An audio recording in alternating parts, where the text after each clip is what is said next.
भगवान शिव की कथा कहती है, ब्राह्मण देव ने धर्म पत्नी कहती है तुम्हें कोई कमी पड़े तो मुझे बताओ, मैं आपको दे देती हूँ भाग।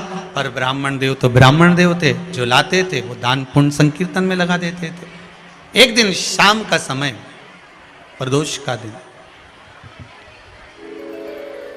प्रदोष काल, शाम का समय, भगवान देव अधिदेव महादेव माँ जगतजननी पार्वती जी के साथ में भ्रमण पर निकले। देखिए,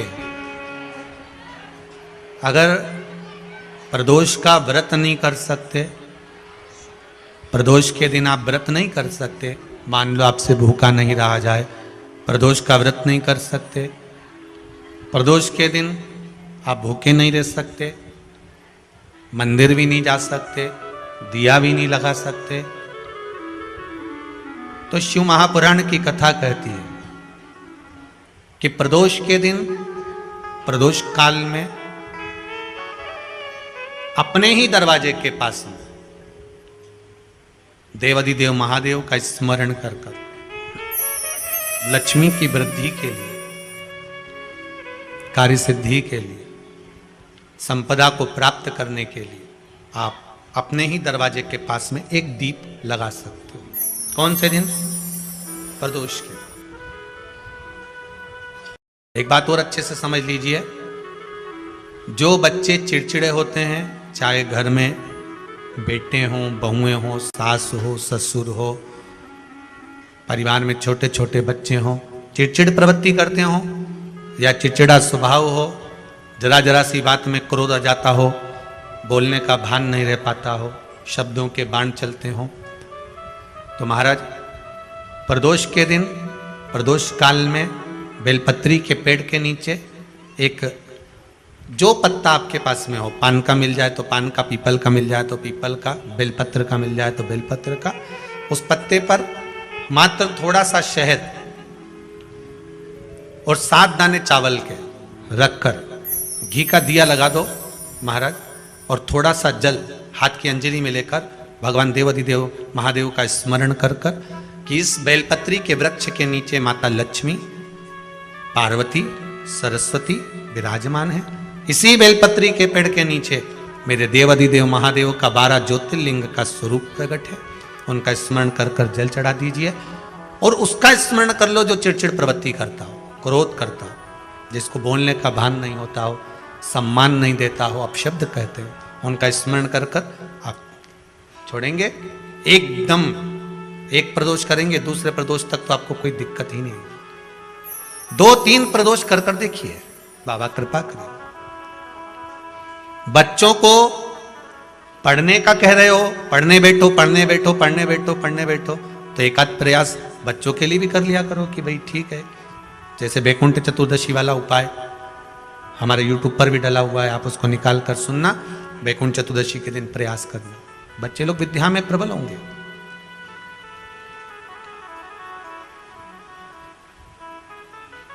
शिव उपासना का जो फल है वह 1000 गुना। ब्राह्मण देवता आज मंदिर के दरवाजे पर बैठे हुए थे, मंदिर की बुआरी लगाकर बेलपत्री को उठाकर एक बोरे में, एक बारदान में, एक झोले में भर रहे थे।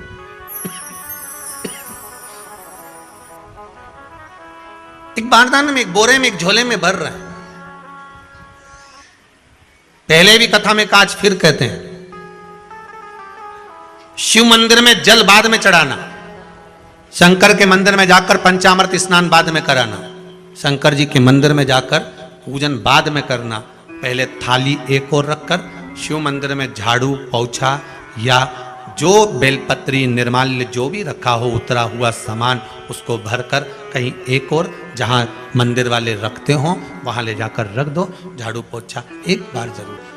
इस ब्राह्मण के चरित्र को सुनिए जो शिव महापुराण में वर्णन किया गया। कार्तिक महत्तम की कथा कर रही है। कार्तिक मास में पड़ने वाले प्रदोष के दिन महाराज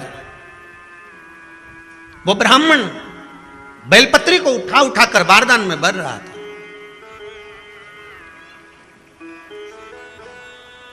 पूजन करने से पहले सबसे पहले सफाई का ध्यान रखो।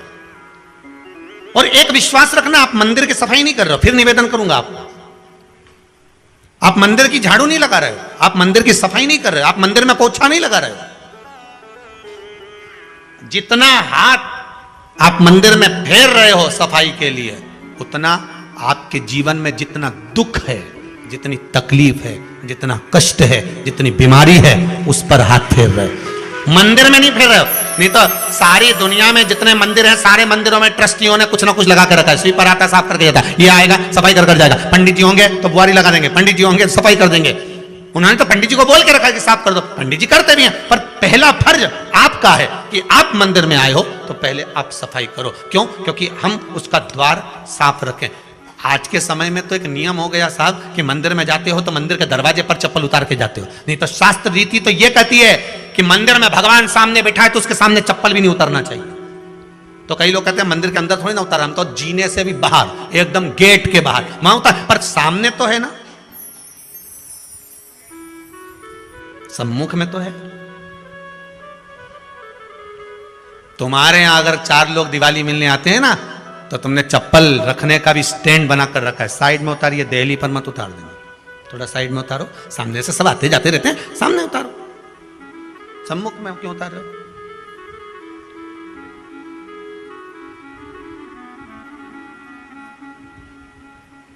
थोड़ा द्वार पे से दूर उतारिए।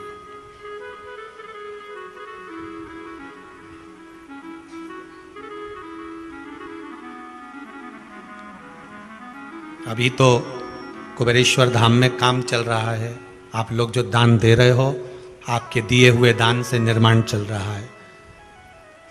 अभी तो आप पहनकर जूता चप्पल भी अंदर आ जाते हो, भले दूसरे मंदिरों में चप्पल पहनकर हमने देखा है, आधिकाधिक मंदिरों में, ब्रजभूमि पर भी बहुत मंदिरों में लोग अंदर जूता पहनकर चले जाते हैं, पर जब तक बाबा नहीं बैठा तब तक तो आप पहन कर आ रहे हो। जिस दिन बाबा कुबेरेश्वर धाम में आकर बैठ गया, उसके बाद वो दोनों गेट पर चप्पल बाहर ही रहेगी। आओ आप, कंकर से शंकर जब शरीर से लगेगा तब सुख भोगोगे, आनंद भोगोगे, सुख की प्राप्ति। अपने द्वार पर भी कितना सुंदर लिखा है भविष्य पुराण के अंतर्गत,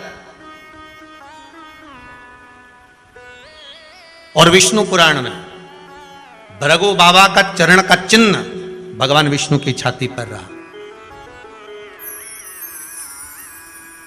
भगवान विष्णु की छाती पर भृगु बाबा के चरण का चिन्ह रहा।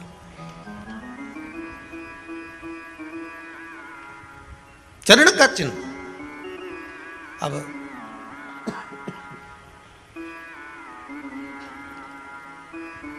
भविष्य पुराण में लिखा है कि अगर हम मंदिर के द्वार पर घर के चौखट के एकदम सामने चप्पल उतार देते हैं, 7 बार दिन भर में से, कितनी बार? 7 बार विष्णु पुराण कहती है ऐसा कोई दिन नहीं होता जिस दिन दरवाजे पर 7 बार लक्ष्मी आकर खड़ी नहीं होती हो। कल एक कथा कही थी आपको कि प्रत्येक मनुष्य के भाग्य में सुख लिखा है, केवल मंथन करना। भविष्य पुराण कहती है 7 बार लक्ष्मी प्रत्येक मनुष्य के दरवाजे पर जाकर खड़ी होती है, पर द्वार पर चप्पल पड़ी होने के कारणवश वो लौट कर चली जाती है। बहुत ध्यान दीजिएगा महाराज, थोड़ा सा आपको बुरा लगेगा, लग जाए, पर शिव पुराण है, जीवन संवार देगी तो अच्छी बात है, जीवन संवार दे तो अच्छी बात है। श्री शिवाय नमस्ते। मंदिर के द्वार 8 जून शनिवार ज्येष्ठ मास की प्रतिपद तिथि, घर की चौखट पर लगा देना एक दीपक, तो आपकी ज़िंदगी में बहुत सारी खुशियाँ आएंगी। तो पंडित प्रदीप मिश्रा भगवान जो गुरु भगवान जी हैं वो हमें बताते हैं। आपने जो वीडियो देखा होगा, अगर आपको वीडियो अच्छी लगी हो तो आप लोग ज़्यादा शेयर करें, लाइक कमेंट ज़रूर करें। गुरु भगवान बताते हैं कि घर के द्वार पे और मंदिर के बाहर जूते चप्पल नहीं निकालने चाहिए। हम लोग के घर में रोज़ 7 बार माता लक्ष्मी प्रवेश करती हैं, लेकिन द्वार पे जूते चप्पल रखने की वजह से वो बाहर से ही वापस चली जाती हैं। तो गुरु भगवान के बताए हुए बात को आप लोग ज़रूर ध्यान दीजिएगा ताकि आगे से गलती ना। तो गुरु भगवान कहते हैं कि माता लक्ष्मी और किसी चीज़ की कमी नहीं रखती हैं, लेकिन हम लोग ही ध्यान नहीं देते हैं। आए हुए माँ लक्ष्मी को निराश वापस भेज देते हैं, क्योंकि हम लोग साफ़ सफाई नहीं रखते। अगर हम मंदिर में पूजा भी करने जाएं तो पंडित जी के सहारे ना रहें, खुद वहाँ बुहारी लगानी चाहिए, मंदिर को साफ़ सुथरा करना चाहिए और घर में भी आपको साफ़ सफाई मंदिर के अंदर करनी चाहिए। तो उस गुरु भगवान ने एक पंडित जी और उनकी पंडिताइन की बहुत ही खूबसूरत जो कथा है उन्होंने सुनाया है। तो दोस्तों, आप सभी को हमारा वीडियो अच्छा लगा हो तो ज़्यादा से ज़्यादा शेयर करिएगा। और मैं नेक्स्ट वीडियो और भी आपके ज्ञान के लिए अलग सा एक अच्छा वीडियो ज़रूर बनाऊंगी, जिससे आप लोग को नया नया जानकारी प्राप्त हो। और जो न्यू है चैनल में, मेरे चैनल को सब्सक्राइब, लाइक, कमेंट ज़रूर करें। और श्री शिवाय नमस्तुभ्यम। नेक्स्ट वीडियो में आप सभी से फिर से मिलती हूँ, तब तक के लिए नमस्कार, प्रणाम।